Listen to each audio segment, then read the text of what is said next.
After 2 weeks of mourning, he made it back to camp, and instantly it was clear he had this rage in him that wasn't there before. He went into every challenge desperate to prove he was the best, but every time he'd end up overdoing it, losing possession and costing United game after game. In fact, they'd win only 3 out of the first 10 matches following his comeback, with Ronaldo himself struggling to get a single goal. He was obviously emotionally unstable, and quickly things started getting out of hand. That very same month, he'd have Giggs visibly gesturing towards them, telling Sir Alex to bring him off the pitch. Weeks later, he was being brought in by the police over some seriously worrying accusations. By December, he'd be getting berated by Ferguson, who quite literally yelled in his face, "Who the hell do you think you are?" After Ronaldo repeatedly hogged the ball in an away match against Benfica, trying to impress the Portuguese crowd, only to fail massively, get subbed off, and end up suspended for giving the crowd the middle finger. By the turn of the year, he'd be getting sent off in the middle of the Manchester derby after completely losing his goal, and 3 days later it all finally blew up, with Van Nistelrooy having enough, stopping in the middle of a practice match to yell at Ronaldo to just cross the ball already, getting into a shouting match and telling him to go crying to his daddy. As you may imagine, the moment Ronaldo heard those words, he charged at him ready to go at it, and all hell broke loose. Van Nistelrooy would eventually apologize, claiming that he was referring to second coach Carlos Queiroz and not actually his dad, but with the media catching wind of the situation, the narrative had been set. Ronaldo had been averaging an horrendous 246 minutes per goal contribution for 5 months now. To everyone's eyes, he had lost it. Even Gary Neville admitted it was to the point I questioned if he had ever had it in him to become a top player. And yet, this still wasn't his lowest point. A bit of a hot streak in February was enough to convince some that the player they'd once known was back. He scored his first ever knuckleball against Fulham, then the club's goal of the season a week later, and even helped United secure their only trophy with a goal in the final of the League Cup. But then, once the season ended, Sir Alex was forced to make a choice, so he went ahead and sold Van Nistelrooy to Real Madrid, banking on Ronaldo and Rooney to carry the team to glory, which he'd regret almost instantly. You know the story. At the World Cup, 62 minutes into Portugal versus England, Rooney stomps on Carvalho's private parts. Ronaldo rushes towards the referee, demanding him to be sent off. The two end up getting into it, pushing each other around, and as Rooney is given his marching orders, Ronaldo is spotted winking at the bench.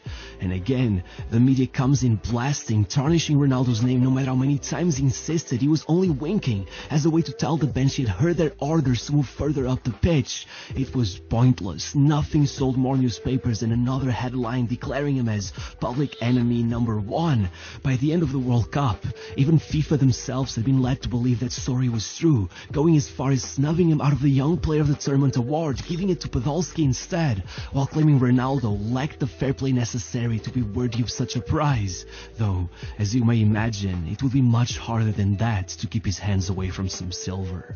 Upon returning to Manchester, Ronaldo did consider quitting. In fact, he made it public that he thought he should get out, that he wanted to play in Spain, but Sir Alex would simply not let him. He told him that what was happening to him had already happened to his predecessor, that they too had tried to kill off David Beckham after his red card at the 1998 World Cup, and that if Beckham had survived that, so could Cristiano, because in his own words, "You're one of the bravest I've ever known. Walking away just isn't like you." In fact, so much was his confidence that he'd succeed.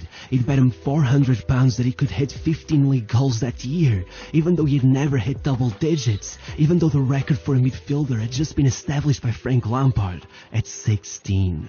So, it was time to get started. No matter if the boos kept echoing throughout the stadium, right on the first match Ronaldo and Rooney would combine to shut down the rumours and demolish Fulham 5-1. Then, nearly a year after the Benfica incident, Ronaldo would go back to Lisbon and drop a man-of-the-match performance, assisting their only goal and completing 14 dribbles, the second highest tally in the history of the Champions League. Then, in October, he joined the national team to score one of the greatest goals of his career, only to get wrongfully denied yet again. And by by November, that kind of thing would be done. One rocket of a free kick against Portsmouth and a half volley against Everton to be named the league's best player of the month. And when they thought it just couldn't get better, 7 goals and 2 assists over 6 matches in December, becoming only the 3rd ever to win back-to-back Player of the Month awards. By the first match of February, he was already on 23 goal contributions for the season, and to the great distaste of Sir Alex Ferguson, on 15 league goals.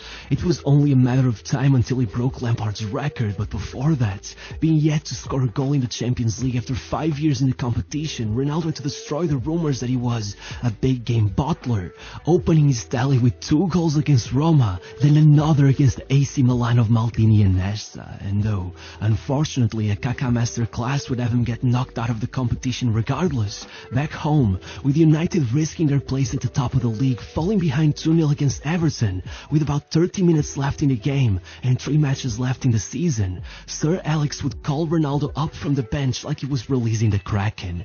And by the end, he had flipped the result into a 4-2, scoring the very next game as well, to make United Premier League champions.